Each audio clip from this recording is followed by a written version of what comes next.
Hello everyone and welcome back to my channel Criminology Again. So today I will be solving part 4th of CUET PG 2025 paper of criminology.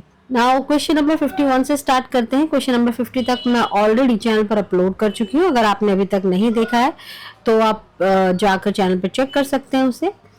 So moving on to question number 51. The POCSO Act denotes. यहाँ पे आपको POCSO act की full form बतानी है. ये बहुत बार पूछा जा चुका है, बहुत ही बेसिक क्वेश्चन है.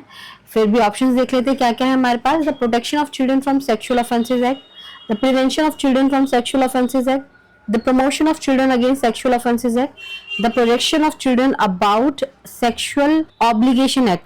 सो करेक्ट ऑप्शन ऑप्शन नंबर 1 है the protection of children from sexual offences act.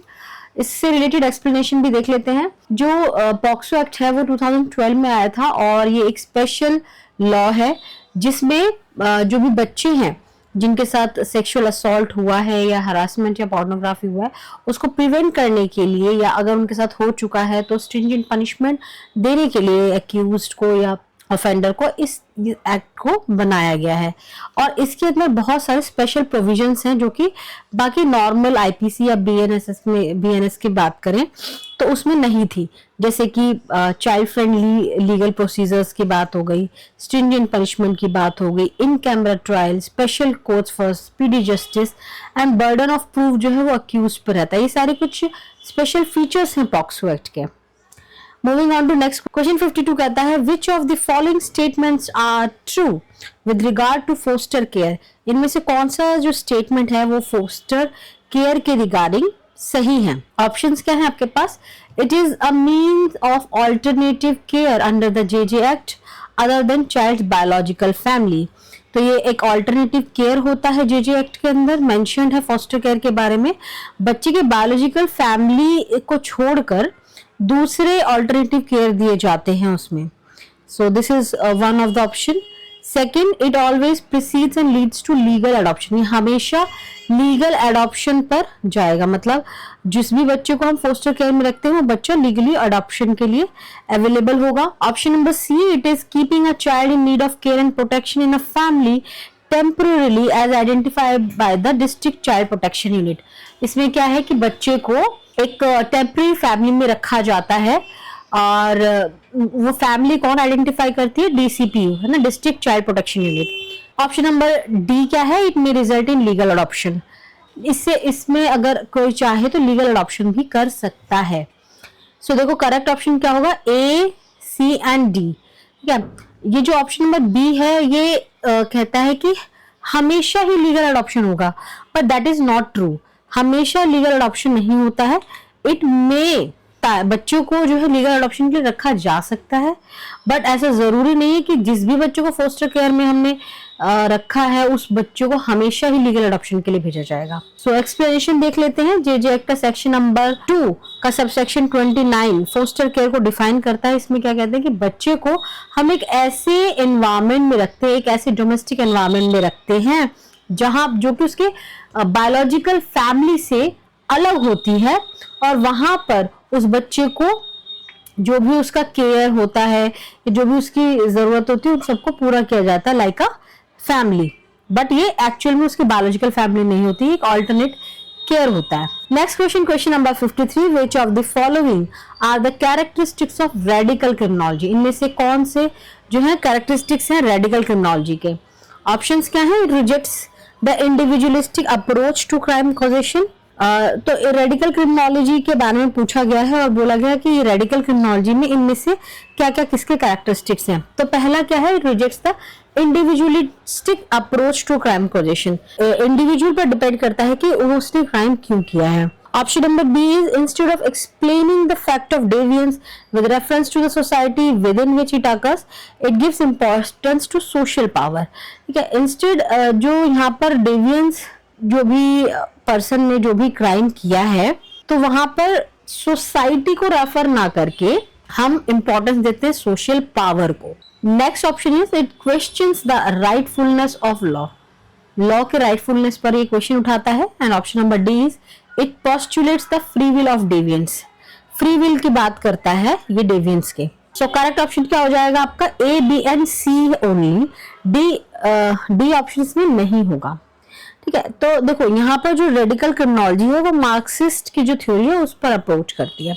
Karl Marx ने क्या बताया था कि जो एक सोसाइटी होती है उसके अंदर दो तरीके के लोग आपको देखने को मिलेंगे, एक होते हैं बुर्जुआ और दूसरे होते हैं प्रोलिटरेट। कुछ लोग ऐसे हैं जिनके पास पावर है, जिनके पास सोर्सेज हैं, और दूसरे कौन से लोग होंगे जो उनके अंडर काम करते हैं। तो जिनके पास रिसोर्सेज हैं वो क्या करेंगे, एक्सप्लॉइट करने की कोशिश करेंगे किनको, जिनके पास लैंड रिसोर्सेज नहीं है। तो यहाँ पर वो क्या कहते हैं कि सोसाइटी जो है ऐसे पावरफुल लोगों के लिए ही लॉ बनाती है, उनके पक्ष में, उनके फेवर में लॉ बनाती है, और जो लोग गरीब हैं, जिनके पास कोई ऑप्शन नहीं है, उनको उनके लिए लॉ भी फेवर नहीं करता है। So this is all related to radical criminology. इसीलिए ऑप्शन नंबर ए, बी और सी ही करेक्ट होगा। डी इसलिए करेक्ट होगा जो फ्री विल का कॉन्सेप्ट है वो आपको क्लासिकल स्कूल ऑफ क्रिमिनोलॉजी में देखने को मिल गया था। तो रेडिकल क्रिमिनोलॉजी में फ्री विल का कॉन्सेप्ट नहीं है। Next question is question number 54, alcoholism is a. तो अल्कोहलिज्म क्या है, एक सोशल प्रॉब्लम है, विक्टिमलेस क्राइम है, वायलेंट ऑर्गेनाइज क्राइम है, या problem with long term physical and mental health implications. So correct option क्या हो जाएगा आपका, एक सोशल प्रॉब्लम है तो ए ऑप्शन तो करेक्ट है। देन ये विक्टिमलेस क्राइम भी है, ट्रू, बट ये वायलेंट और ऑर्गेनाइज्ड क्राइम नहीं है। एंड ऑप्शन नंबर डी क्या है, अगर बहुत लॉन्ग टर्म हम इसका यूज करते हैं तो हमारे फिजिकल और मेंटल हेल्थ में काफी असर पड़ता है। तो option number first is correct, option number A, B and D. Question number 55 पर जाते हैं। The 4 domains of child rights as propagated by UNCRC. तो जो यूएनसीआरसी है उसमें चाइल्ड राइट्स के 4 डोमेन्स की बात करी गई है। उनमें से कौन से वो 4 डोमेन्स हैं? ऑप्शंस क्या हैं आपके पास, right to survival, right to protection, right to development and right to participation. यही इसका करेक्ट आंसर है। बाकी और ऑप्शन भी हैं वो आप चेक कर सकते हैं। Next question, question number 56, under the POCSO act which of the following enhances child protection. POCSO act के अंदर इनमें से कौन सा जो चीजें हैं जिसकी वजह से चाइल्ड प्रोटेक्शन जो है एनहांस होता है, बढ़ता है? ऑप्शंस के आपके पास, ग्लोबल डेटाबेस ऑफ ऑफेंडर्स, कि जब हम अपराधियों का एक डेटाबेस तैयार कर लें तब बच्चे का जो प्रोटेक्शन है वो बढ़ जाएगा, या फिर कंपलसरी डिजिटल ट्रैकिंग करें हम ऑफेंडर्स का, या फिर इन कैमरा ट्रायल करें विद चाइल्ड फ्रेंडली इंफ्रास्ट्रक्चर्स, या फिर मैंडेटरी डीएनए टेस्टिंग करवाएं। ठीक है, सो करेक्ट ऑप्शन में ऑप्शन नंबर 3 है, in camera trial with child friendly infrastructure. तो इसके एक्सप्लेनेशन को भी समझ लेते हैं। जो पॉक्सो एक्ट है 2012 का, वो एक चाइल्ड सेंट्रिक लेजिस्लेशन है जो कि कोशिश करता है कि बच्चे को जो है रीट्रॉमेटाइजेशन ना हो, यानी कि बच्चा ऑलरेडी, जिस बच्चे का किसी तरीके का सेक्सुअल ऑफेंस हुआ है वो ऑलरेडी ट्रॉमा में जी रहा है, और फिर उसके साथ अगर हम चाइल्ड फ्रेंडली प्रोसीजर्स नहीं यूज करेंगे, उसको अगर पुलिस जो है यूनिफॉर्म में ही उसके साथ पूछताछ करेगी, अच्छे से बात नहीं करेगी, तो बच्चा जो है वापस से रीट्रॉमेटाइज हो सकता है। ठीक है, तो कोशिश करी जाती है इस एक्ट के अंदर कि जो भी हम प्रोसीजर्स अपनाएं वो चाइल्ड फ्रेंडली प्रोसीजर होने चाहिए। तो इसीलिए यहाँ पर एक प्रोसीजर होता है इन कैमरा ट्रायल का, जहां पर जो प्रोसीडिंग्स होती है सारी प्राइवेट में होती हैं, वहां पर पब्लिक मीडिया कोई भी नहीं आता है, और ये स्पेशल कोर्ट के द्वारा कंडक्ट करा जाता है। Next question number 57, which of the following act originated from Vishakha guidelines. Vishakha guidelines जो आई थी उसमें से कौन सा एक्ट जो है उसमें विशाखा गाइडलाइन से मिलकर बनी है? So option number 1 is POCSO act, second is sexual harassment of women act 2013, then JJ act 2015, then protection of women from domestic violence act 2005। So correct option option number 2 है, sexual harassment of women at work place, जो कि 2013 में आया था। Moving on to next question, question number 58, what is included under innovative prison reform strategies. इनमें से क्या क्या चीजें इंक्लूड है प्रिजन रिफॉर्म स्ट्रेटेजीज के अंदर? पहला, reduce legal representation, second option is increased imprisonment duration, implementing revenge philosophy, and fourth option is skill development and psychological counselling. So देखो क्वेश्चन में जो चीजें पूछेगी, प्रिजन में रिफॉर्मेशन लाने के लिए क्या स्ट्रेटेजीज को लाया गया है, तो ऑप्शन नंबर 4 इसका करेक्ट आंसर है, skill development and psychological counselling, है ना, क्योंकि अब जो हमारा प्रिजन सिस्टम है, क्रिमिनोलॉजी है, वो बात करता है रिफॉर्मेशन की। अब वो पनिशमेंट पे मेन फोकस ना करके मेनली रिफॉर्मेशन के ऊपर बात करता है। तो रिहैबिलिटेशन के ऊपर उनकी बात करता है, एजुकेशन के बारे में बात करता है, स्किल ट्रेनिंग की बात करता है, उनकी काउंसलिंग के बारे में बात करता है, जिससे क्या होगा, रेसिडिविज्म कम होगा, यानी कि वापस से वो ऑफेंडर जो है उसके वापस से क्राइम करने का जो चांसेस है वो कम हो सकते हैं।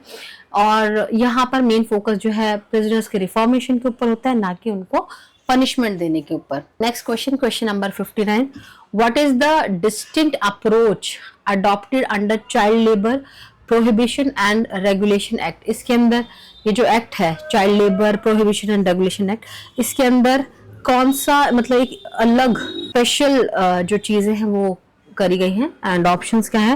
Complete prohibition, rehabilitation and education support, gradual phase out from child labour या इकोनॉमिक कंपनसेशन। सो इसका correct option option number second है, that is rehabilitation and education support. इस एक्ट के 14C में इस बारे में बात करी गई है, इनके रिहैबिलिटेशन के ऊपर बारे में बात करी गई है। Question number 60, which among the following is a part of state police? इनमें से कौन सा जो है स्टेट पुलिस का पार्ट है? ऑप्शंस हैं CBI, CRPF, prohibition enforcement wing and CISF.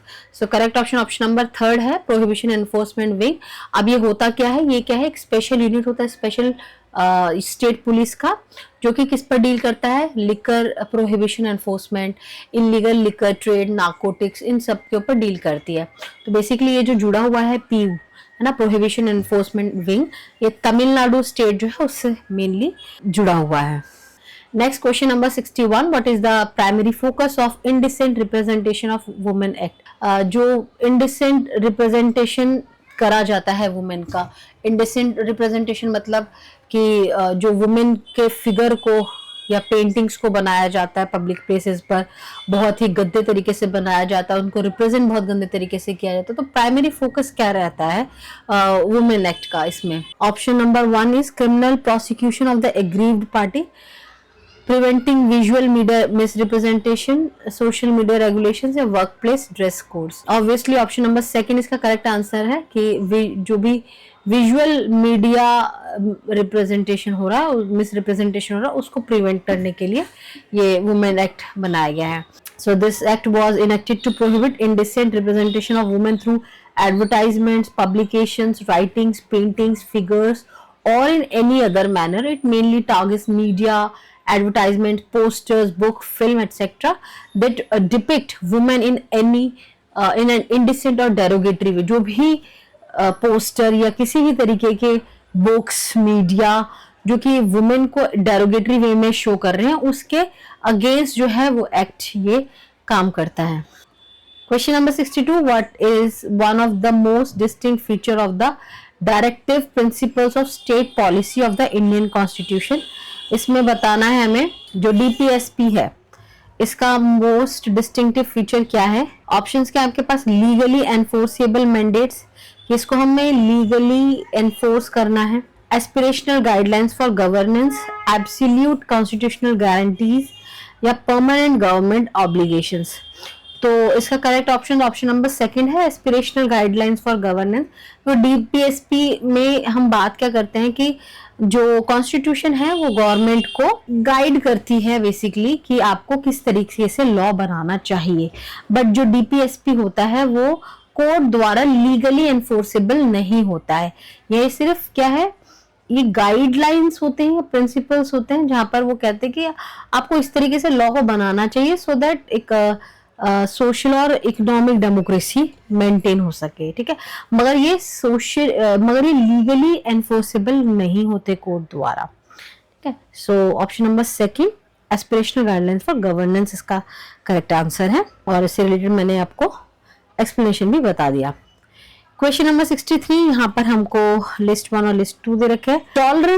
Tolerance हम बात करते हैं सब्सटेंस अब्यूज की, ठीक है, कि किसी पर्सन का सब्सटेंस अब्यूज में टॉलरेंस कितना है। Then Trojan horse it is related to cyber crime. Then article 14 हमारे फंडामेंटल राइट्स के बारे में बात करता है, एंड क्लासिफिकेशन हमारे करेक्शनल सिस्टम के ऊपर हम बात करते हैं, जिसमें हम first time offenders, habitual offender, इन सबको क्या कर रहे हैं, क्लासीफाई करते हैं ना। So option number second is the correct answer. Next question, question number 64. What is the most progressive provision regarding investigation of cases of child sexual abuse under the POCSO Act? इनमें से कौन सा statement है वो बात करता है investigation of cases of child sexual abuse under POCSO act? Options क्या आपके? Child friendly court procedures, mandatory minimum punishments of 6 months imprisonment, automatic bail denial system, या permanent criminal record of accused? So correct option इसमें option number 1 हो जाएगा. अभी हमने थोड़ी देर पहले पढ़ा चाइल्ड फ्रेंडली कोर्ट प्रोसीजर्स होते हैं. इसके अंदर क्या होता है? चाइल्ड फ्रेंडली कोर्ट प्रोसीजर्स के अंदर जो भी स्टेटमेंट रिकॉर्ड किया जाएगा बच्चे का, वो बच्चे के रेजिडेंस पे किया जाएगा. सेकंड, जो भी पुलिस पर्सनल बच्चे से बात करेंगे वो प्लेन क्लोथ्स में होने चाहिए. किसी भी तरीके का एग्रेसिव क्वेश्चनिंग नहीं होगी बच्चे के साथ. इन कैमरा ट्रायल होगा एंड चाइल्ड जो है वो अक्यूज से डायरेक्ट नहीं मिल सकता है और सपोर्ट पर्सन और गार्जियन के प्रेजेंस में ही बच्चे से बात की जा सकती है. एंड स्पेशल कोर्ट्स होते हैं पॉक्सो केसेस को ट्रायल के लिए. Next question, question number 65. What is the primary influence of the universal declaration of human rights principle? Primary influence क्या है universal declaration of human right principle का? Option है आपके पास domestic legal system of the countries, military strategies, international human rights framework, या economic policies. So इसका correct answer जो है ऑप्शन नंबर 3 है, इंटरनेशनल ह्यूमन राइट्स फ्रेमवर्क. तो जो यूडीएचआर है, universal declaration of human rights, ये यूनाइटेड नेशन ने 1948 में अडॉप्ट किया था. ये एक लॉ नहीं है बट क्या है, एक फाउंडेशनल डॉक्यूमेंट है जो कि इंटरनेशनल ह्यूमन राइट्स लॉ और स्टैंडर्ड को शेप दिया है जिसने, ठीक है. एंड इसकी वजह से काफ़ी इंटरनेशनल ट्रीटीज, कन्वेंशंस और ह्यूमन राइट सिस्टम जो है इन्फ्लुएंस भी हुए हैं. Question number 66. What which unique preventive measures is mandated under the POCSO act? इनमें से कौन सा यूनिक प्रिवेंटिव मेजर्स जो है वो पॉक्सो में मैंडेटरी है? एंड ऑप्शंस क्या है आपके पास? Mandatory reporting by all citizens, digital surveillance, background checks for or professional involved with child care directly or indirectly, ये psychological profiling of children. So correct option इसका option number 1 है, mandatory reporting by all citizens. कोई भी ऐसा person जिसके knowledge में ये है कि किसी बच्चे के साथ किसी तरीके का सेक्सुअल ऑफेंस हुआ है और वो रिपोर्ट नहीं कर रहा है तो उसको 6 महीने की जो है पनिशमेंट हो सकती है. तो मैंडेटरी रिपोर्टिंग इसमें कहा गया है. Next question, question number 67. Which remedies uniquely provided under that protection of women from Domestic Violence Act 2005 that goes beyond traditional legal recourse? तो इनमें से कौन सा यूनिक प्रोविजन प्रोवाइड किया गया है डोमेस्टिक वायलेंस एक्ट 2005 में जो कि ट्रेडिशनली नहीं मिला करता था? ऑप्शंस क्या? Immediate arrest of the accused, protection order with comprehensive support to the victim, free and mandatory counselling for both parties, और permanent restraining order. So correct option option number 2 है, that is protection order with comprehensive support to the victim. इसके अंदर देखो बात करते हैं तो protection orders हैं, रेजिडेंस ऑर्डर्स हैं, मॉनिटरी रिलीफ के बारे में बात करता है, कस्टडी ऑर्डर्स के बारे में बात करता है, कंपनसेशन ऑर्डर के बारे में बात करता है, legal aid, medical facility, shelter home, इस तरीके की फैसिलिटीज के बारे में इस एक्ट के अंदर है. Next question, question number 68. What are the 3 main sources of typically finding physical evidence according to forensic science? Forensic science के अकॉर्डिंग 3 मेन सोर्सेज कौन से हैं जहां से हमें फिजिकल एविडेंस मिल सकता है? ऑप्शन क्या है? Crime scene, witness and investigating agency, fingerprint, body fluids and weapons and tools, body material, chemical substance and botanical materials, या option number 4 the crime scene, the culprit and the victim. Correct option option number 4 है, that is the crime scene, the culprit and the victim. Forensic science में physical evidence जो है हम इन 3 main sources से collect करते हैं. Crime scene में जहाँ पर हमें मिल सकता है weapons, footprints, blood stain, fibre, fingerprint, ये सारे हमें क्राइम सीन में मिल जाएंगे. विक्टिम के पे हमें मिल सकता है body fluid, hair, fibres, injuries, DNA, ये सारी चीजें मिल सकती हैं. एंड कल्प्रिट जो सस्पेक्ट है उसके हमारे clothing, weapons, blood, DNA, gun shot residue, ये सारी चीजें हमें मिल सकती हैं. Next question, question number 69.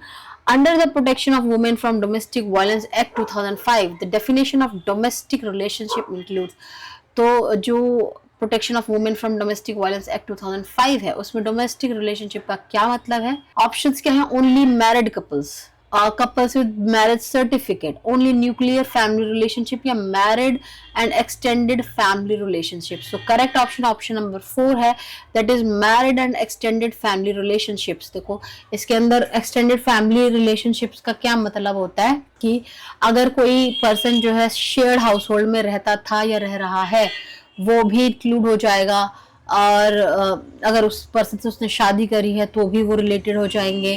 कंसेंगुइटी से रिलेटेड है, यानी कि चाचा का लड़का, मामा का लड़का, ताया का लड़का, मतलब ब्लड रिलेशन है किसी तरीके का, तो भी वो आपस में रिलेटेड होंगे। Are related by adoption, are family members living together as a joint family, also includes a relationship in the nature of marriage, live-in relationship. So it is not limited to only married couples or nuclear families. ठीक है, next question number 70.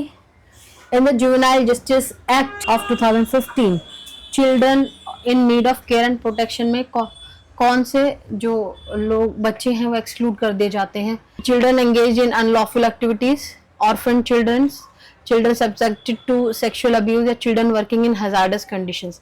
So correct option number 1 है, children engaged in unlawful activities. Act के अंदर उन बच्चों को क्या कहा गया है? Children in conflict with law. Question number 71, what is one of the saline features of the scheduled caste and scheduled tribe prevention of atrocities act? इनमें से कौन से सैलाइन फीचर्स हैं scheduled caste and scheduled tribe prevention of atrocities act का? Options क्या है? Arbitrary approach है, option number second is presumption of innocence for accused, stringent anti discriminatory provisions है, ऑप्शनल इम्प्लीमेंटेशन है। करेक्ट ऑप्शन क्या है? Option number 3 that is stringent anti discriminatory provisions. तो इसके अंदर, इस एक्ट के अंदर जो है स्पेशल प्रोटेक्शन और स्ट्रिक्ट पनिशमेंट दे रखे हैं अगर कोई भी किसी SC/ST कम्युनिटी के मेंबर्स के अगेंस्ट कुछ भी डिस्क्रिमिनेशन करता है तो।